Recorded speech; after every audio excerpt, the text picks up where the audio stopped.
목사님 변화된 새 삶이라는 제목으로 말씀 주실 때 우리가 은혜로 화답하며 잘 박힌 모처럼 우리 가슴에 대마로 자리 잡음하도록 도와 주옵소서 하면서 기도하는 마음으로 함께 말씀을 받겠습니다. 목사님 나오시면 할렐루야로 화답하시겠습니다. 할렐루야! 할렐루야! 아멘! 네, 대단히 반갑습니다. 우리는 새 것을 좋아합니다. 옷이 흔해진 요즘도 새 옷에 뭐가 묻으면 기분이 좋지 않지요. 또 새 휴대전화기를 떨어뜨리면 가슴이 철렁하지요. 요즘 갤럭시 S24가 나와서 210만 원에 판매되고 있는데 그 색을 샀는데 떨어뜨리면 가슴이 철렁하겠죠. 또 신차를 사면은 한동안 비닐 커버를 제거할 수 없습니다. 또 새 아파트는 처음에는 쓸고 닦고 광을 냅니다. 그런데 새 것은 계속 가지 않습니다. 조금 시간이 지나면 어느새 헌 것이 됩니다. 그때는 뭐가 묻어도 그냥 닦으면 그만이고 떨어져도 튼튼하니 괜찮다고 생각을 합니다. 새집도 얼마간 시간이 지나면은 삼겹살을 구워 먹고 청국장을 끓여 먹어도 괜찮습니다. 이처럼 모든 것에는 새로움에도 유통기한이 있습니다. 아멘.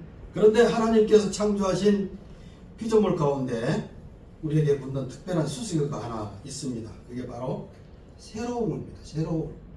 보라, 새 것이 되었도다. 아멘. 우리를 새롭게 창조하신 후 보시기에 심히 좋았더라고 감탄하십니다. 그렇다면 새로워진 우리에게는 유통기한이 없다는 뜻일까요? 유통기한이 존재합니다. 그래도 낙심하거나 걱정하지 않아도 됩니다. 고린도전서 4장 16절 공동번역에 보면 그러므로 우리는 낙심하지 않습니다. 우리 겉사람 외적인 인간은 늙어지나 우리의 속사람 내적 인간은 날로 새로워지고 있습니다. 아멘. 사도 바울은 새 피조물의 정체는 겉사람이 아니라 새롭게 된 속사람이라고 말하고 있습니다. 새 것은 흠이 없지요. 빌립보서 2장 15절에 나오는 흠 없는 자녀로 사는 것이 하나님의 부르심에 합당한 것인데 이것이 불가능해 보이지만 오늘 본 말씀처럼 그리스도 안에 있으면 새로운 피조물이 되는 것입니다. 아멘. 그러므로 그리스도 안에서 지어진 이 새로운 속사람은 항상 새 것으로 존재합니다. 바울의 직업이 천막업자였잖아요. 지금으로 말하면 대목장. 작은 집을 짓는 것이 아니라 아주 큰 궁궐이나 큰 집을 짓는 이런 대목장이었습니다. 큰 천막, 살림살이도 가능하고 TV도 들여놓고 한 번에 TV에 보니까 사막에 천막을 만들어 놓았는데 얼마나 멋져 보이던지 저기 하룻밤만 잡았으면 좋겠다 이런 생각이 들더라고요. 너무 예쁘더라고요. 그런데 그런 멋져 보이는 천막도 결국은 나중에는 없어지지요. 임시 거칠 뿐이지요. 그러니까 사도 바울이 천막을 만들면서 이 천막, 장막 그 겉모습은 임시 거칠 뿐이구나 하는 것을 사도 바울은 깨달았던 것이지요. 그러면 우리 그리스도인들에게 나타나는 새로운 속사람의 모습은 어떤 것일까요? 여러 가지가 있지만 그 중에 몇 가지를 소개해드리면서 은혜를 나누고자 합니다. 첫째, 생각의 변화입니다. 이 생각의 변화. 예수를 믿으면 성령님이 내 안에 오셔서 이 생각을 바꿔주십니다. 과거에는 우리의 생각이 어땠습니까? 로마서 1장 21절에 보면 오히려 생각이 허황해져서 그들의 어리석은 마음이 어둠으로 가득 차게 되었습니다. 인간은 하나님을 알면서도 섬기거나 감사하기는커녕 어리석고 헛된 생각에 젖어 있었던 것이지요. 그런데 이제 새 사람이 되니까 생각이 달라진 것입니다. 로마서 8장 6절에 육신의 생각은 사망이요 영의 생각은 생명과 평안이니라. 과거에는 생각하는 게 모두 사망에 관한 것이고 어두운 것들이었는데 이제는 영원한 생명과 기쁨, 평안 등을 생각합니다. 새 사람이 되니까 생각이 바꿔진 것이죠. 우리가 신앙생활을 한다는 것이 과연 무엇입니까? 이 질문에 대한 대답을 잘 설명해 주는 일화가 있습니다. 고대 신학자 어거스틴이 있었습니다. 젊은 시절에 방탕한 삶을 살았죠. 그리고 여러 종교를 섭렵하며 영적 방황도 했습니다. 그런데 어머니 모니카의 기도로 마침내 예수님을 믿고 회심하게 됩니다. 회심한 지 얼마 되지 않았을 때의 일입니다. 길을 가다가 방탕한 시절에 사귀었던 여자친구와 마주치게 됐습니다. 어거스틴이 외면하고 지나가자 그 여자가 큰 소리를 부릅니다. 어거스틴, 저예요. 그러자 어거스틴은 얼굴도 돌리지 않은 채 가던 길을 멈추지 않고 계속 갑니다. 그러면서 외칩니다. 알고 있어. 그러나 이제 나는 과거의 어거스틴이 아니란 말이요. 네. 예수님 만나자 불량배 어거스틴이 성 어거스틴이 되었습니다. 이 어거스틴이 얼마나 훌륭한 사람입니까? 기독교의 교리 그 기틀을 잡은 사람. 아멘. 그 사도 바울도 이 어거스틴의 영향을 받았어요. 아멘. 네. 기독교 신앙이 사상이 되는데 크게 기여한 인물이 바로 어거스틴입니다. 이렇게 예수님을 만나니까 불량배 어거스틴이 이런 큰 위대한 업적을 남기는 사람이 되었습니다. 아멘. 그러니까 예수를 믿는다는 것은 그저 성경책 끼고 교회에 왔다 갔다 하는 게 아니라 근본적으로 생각, 가치관, 세계관, 인생관 등이 바뀌는 것입니다. 고로새서 3장 10절에 이렇게 증가합니다. 새 인간으로 갈아입었기 때문입니다. 새 인간은 자기 창조주의 형상을 따라 끊임없이 새로워지면서 참된 지식을 갖게 됩니다. 이처럼 거듭난 사람은 생각이 달라집니다. 새로운 속사람의 모습 둘째는 인격의 변화입니다. 사람의 인격이 변화된다는 게 참 어렵습니다. 사람 잘 변하지 않잖아요. 모습에 벗어나기 어렵습니다. 그래서 나이 들면 꼰대라는 소리를 듣게 됩니다. 그래 할 수 없는 거예요. 자, 한국 교회에서 빼놓을 수 없는 목사님 중에 한 분이 김익두 목사님이라는 분입니다. 그분은 한국의 무디라는 별명을 갖고 있는 분이지요. 일제강점기와 해방기 직후에 전국을 돌면서 복음을 전한 부흥 전도자였고 또 신유의 은사까지 받아서 많은 환자도 고쳤고 또 6.25 때 순교까지 하는 목사님입니다. 그런데 그는 본래 일제강점기 시절에 황해도 안악에서 유명한 깡패였습니다. 그가 활동하던 안악시장에서 아주 악명이 높았습니다. 그때 별명이 안악호랑이였습니다. 그래서 그와 시비가 한번 붙으면 시장 전체가 아수라장이 됐어요. 시장 갈 때마다 선앙당에 가서 기도합니다. 오늘 제발 김익두를 만나지 않게 해주십시오. 얼마나 유명한 깡패였으면 선앙당에 가서 기도를 하고 갈 정도였겠어요. 그랬던 그가 시장에서 선교사가 전해준 전도지를 받고는 예수님을 믿고 변화가 됐습니다. 처음 전도지를 선교사가 주자 그 전도지를 가지고 코를 행 풀었어요. 선교사가 코스가! 이러니까 두 번째로 받아가지고 할 수 없이 호주머니에 딱 넣어놨고 집에 와서 읽어보게 됩니다. 인생은 불과 같이 시드나 주의 말씀은 세세토록 영원하리라. 이런 말씀이 그 전도지에 있는 거예요. 세세토록에 꽂혔습니다. 이 김익두 목사는 노노 맹자 사서 삼경을 통달한 사람입니다. 공부를 많이 한 사람이에요. 인생이란 무엇인가 고민도 한 사람입니다. 근데 이런 사람이 왜 주목을 썼을까 좀 의아해하기는 한데요. 이 세세토록 말씀에 단박에 고민거리가 해결됐습니다. 드디어 진리를 찾은 것이지요. 이어 부흥회에 참석해서 거듭나게 됩니다. 근데 재밌는 일화가 그때 부모에 참석했는 선교사가 한국말을 얼마나 잘하든지 깜짝 놀랐다는 일화가 있어요. 그 후 김육도는 죽었다 하고 보고장을 써서 돌렸습니다. 주여. 그걸 보고 많은 사람들이 좋아했는데 그가 어느 날 성경책을 끼고 시장에 나타난 거예요. 민가 해서 어떤 사람이 시험 삼아 그에게 물을 갖다가 뒤집어 씌웠습니다. 그러자 물을 툭툭 털고 웃으며 말합니다. 너는 옛날 김익도 같으면 넌 죽었다. 예? 내가 아마 요절을 났을 것이다. 그런데 예수는 내가 믿고 덕은 네가 보내. 네. 예수 믿고 인격이 변화되었음을 알 수가 있어요. 이러한 세 사람에 대한 좋은 동화가 하나 있는데요. 찰스 디킨스가 쓴 크리스마스 캐럴이라는 동화가 있습니다. 이 소설의 주인공은 스크루지입니다. 스크루지 영감. 스크루지는 큰 저택을 가진 돈 많은 전당포 주인이었습니다. 지독한 구두쇠, 변덕쟁이, 무정한 사람, 또 여기다 더해 심술 굽기까지 합니다.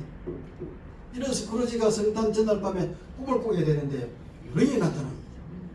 그 꿈속에서 순진하고 꿈만던 자신의 어린 시절 모습이 돈 많아하는 지독한 구두쇠로 변해버린 현재 자신의 추악한 모습을 보게 됩니다. 그뿐만 아니라 자신이 죽은 후에 사람들에게 손가락질 받는 비참한 모습도 보게 됩니다. 아멘. 꿈에서 깨어난 스크루지는 그동안 자신이 인생을 헛되게 살았음을 뼈저리게 느낍니다. 그리고 예수님 안에서 새롭게 변화된 사람으로 바뀌게 됩니다. 그리고 다음날 성탄절날 아침에 일찍 일어나서 거리를 걸으면서 만나는 사람마다 메리 크리스마스, 즐거운 성탄절 되세요. 메리 크리스마스. 네.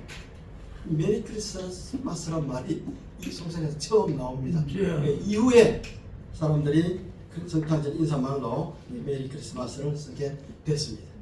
스크루지는 겉모습은 그대로였지만 예수님을 영접하고 믿음으로 그 마음이 전혀 다른 모습으로 바뀐 것처럼 그리스도 안에 있으면 새로운 피조물이라는 뜻은 겉모습이 바뀌는 것이 아니라 속사람, 즉 우리의 마음과 가치관이 바뀌는 것을 뜻합니다. 이처럼 예수님을 믿으면 새 인격의 소유자가 됩니다. 그러면 나도 행복하고 주위 사람들도 행복해집니다. 이런 축복이 저와 여러분에게 넘치기를 소망합니다. 아멘. 새로운 속사람의 모습 셋째는 인생의 목적이 변합니다. 예전에는 그저 많은 소유와 높은 권세, 세상의 쾌락이 전부인 줄 알고 그것을 추구하느라 정신이 없었습니다. 가끔 TV나 유튜브에 국세청 직원들이 세금 체납자 집을 급습해서 돈을 찾아내는 그 장면이 나오지요. 어떤 체납지 집에 갔는데 현금 6억을 찾아내더라고요. 캐비넷을 넣으니까 5만 원짜리 덥다 빨리 5만 원을 쏟아지는 모습을 봤어요. 세금이 6억 원이면은 본 재산이 얼마나 많겠어요. 아멘. 그거 좀 내놓고 세금도 좀 잘 내고 이러지 죽을 때 싸짐을 지고 가려는지는 모르겠는데 우스개 이야기하겠잖아요. 부자가 이제 금괴를 메고 이제 천국에 갔습니다. 이제 저 하늘나라 가서 잘 살아볼 거라고 금괴를 잔뜩 메고 갔더니 이 금괴는 겨우 도로 포장하는 데만 쓰더랍니다. 도로 포장하는 데 쓰고 뭐 이렇게 시멘트 바르듯이 바르는데 그냥 쓰더라고 그래요. 새로운 속사람은 달라집니다. 무엇을 하든 하나님의 영광을 위한 것이면 그 자체로 귀한 줄로 합니다. 십자가 대속의 은혜까지 받으니 이제 나를 위해서가 아니라 하나님의 영광을 위해 살아가는 것이 목적이 됩니다. 고린도전서 6장 20절에 보면 너희는 너희 자신의 것이 아니라 값으로 산 것이 되었으니 그런즉 너희 몸으로 하나님께 영광을 돌리라. 이제 생각도 변화되고 인격도 변화되고 인생 목적도 변화됐습니다. 이미 변화됐지만 우리에게는 아직 옛사람의 모습으로 돌아가려는 죄의 관성이 있습니다. 그래서 영적인 전쟁을 하면서 계속 변화를 추구해야 합니다. 이전 것은 지나갔으니 보라 새 것이 되었도다. 여기서 지나갔으니라는 말은 사라지다, 소멸하다는 뜻입니다. 예수 그리스도 안에 있는 사람은 이전 사람의 모습이 완전히 사라지게 됩니다. 아니 완전히 소멸하여 버립니다. 그래서 새 사람이 되는 것입니다. 그러나 변하는 것은 겉모습이 아니라 우리의 속사람이 변하는 것입니다. 예수님은 이것을 거듭남이라고 말씀하셨습니다. 그런데 거듭남은 또 변화됨은 노력이나 훈련으로 수련으로 가능한 것이 아니라 오직 하나님의 은혜로 가능합니다. 주여. 오직 그리스도를 통해서만 죄에 빠진 인간이 옛사람을 끝내고 주여. 새 사람이 될 수 있습니다. 아멘. 이렇게 거듭나면 이전에는 생각하지 못했던 선하고 바른 생각이 내 안에 일어나고 그 생각을 실천함으로써 나는 영원한 새 생명에 점점 더 가까워집니다. 이것이 새로운 피조물, 새 사람, 거듭난 신자의 삶입니다. 주여. 세상은 변하지 않습니다, 여러분. 세상은 변하지 않으니까 누가 변해야 됩니까? 내가 변하면 됩니다. 아멘. 갈라디아서 5장 22절 23절에 나오는 성령의 9가지 열매 여러분 잘 아시죠? 주여. 사랑, 희락, 화평, 오래 참음, 자비, 양성, 충성, 온유와 절제. 이 사랑의 9가지 열매가 좋은 참고 자료가 됩니다. 주여. 우리의 그 사람은 시간이 흐르면 모두 시대에 뒤떨어지게 됩니다. 서울에 소망교회라고 있지요. 상위 1%가 출석하는 교회지요. 그 교회는 미스코리아 출신들도 많답니다. 주여. 그런데 세월이 지나면 살쪄서 안 예쁘답니다. 예, 젊고 아름다움은 금방 땅에 착륙하는 비행기와 같다고 했습니다. 아주 짧은 시간입니다. 그저 팝송 중에 할리데이 하는 노래가 있는데요. 그게 이런 내용이 나옵니다. 젊은 시간은 착륙하는 비행기와 같다. 주여. 여러분 비행기 타보셨죠? 착륙할 때 뭐 검색어만 땅에 그냥 가라앉아 버리죠. 예, 이 젊음과 아름다움은 이와 같습니다. 주여. 전도서에서 뭐라고 그랬어요? 청년의 때에 창조주를 기억하라. 아멘. 하셨죠. 네. 요즘 성형을 많이 하는데 아무리 유능한 성형외과 의사도 세월을 박을 수는 없습니다. 아멘. 얼마 전에 제가 동사무소에 있는데 잘 아는 분이 한번 찾아왔어요. 자기 교회 나오라고. 잘 지냈던 분인데 저보다 나이가 10살 많아요. 지금 한 74세쯤 됐는데 보니까 세상에 50대 50대 얼굴 해가지고 오셨더라고. 아마 이렇게 많이 이렇게 따뜻한 모양이에요. 이 보톡스 주사 맞아봐야 그 얼마 가겠어요. 그거 하지 마세요. 맞아요. 그 부작용이 많대요. 맞습니다. 갑자기 나이 많으면 박상 늙어버린답니다. 그러니까 한 번에 주사 맞지 마세요. 하나님 주는 그대로 자연 그대로 사세요. 예, 예, 예. 요즘 성형을 많이 하죠. 예. 아무리 유능한 의사라도 세월을 어떻게 막아냅니까? 세월을 무슨 수로 막습니까? 네. 주여. 우리에게는 위대한 성형 내과 의사가 있습니다. 외과 의사가 아니고 내과 의사. 주여. 바로 예수님께서 집도의가 되어 주시면 아멘. 우리의 속사람은 날마다 기막히게 아름다운 새로운 존재로 태어날 것입니다. 아멘. 네, 기도하겠습니다. 주님 은혜 감사합니다. 한 해를 보내고 새해를 맞이하는 이때 우리가 모두 그리스도 안에서 새 사람을 입었음을 알게 해주시니 감사합니다. 아멘. 새해에도 주님 안에서 속사람이 날마다 새롭게 빚어지는 은혜를 누리게 하옵소서. 아멘. 예수님 이름으로 기도합니다. 아멘.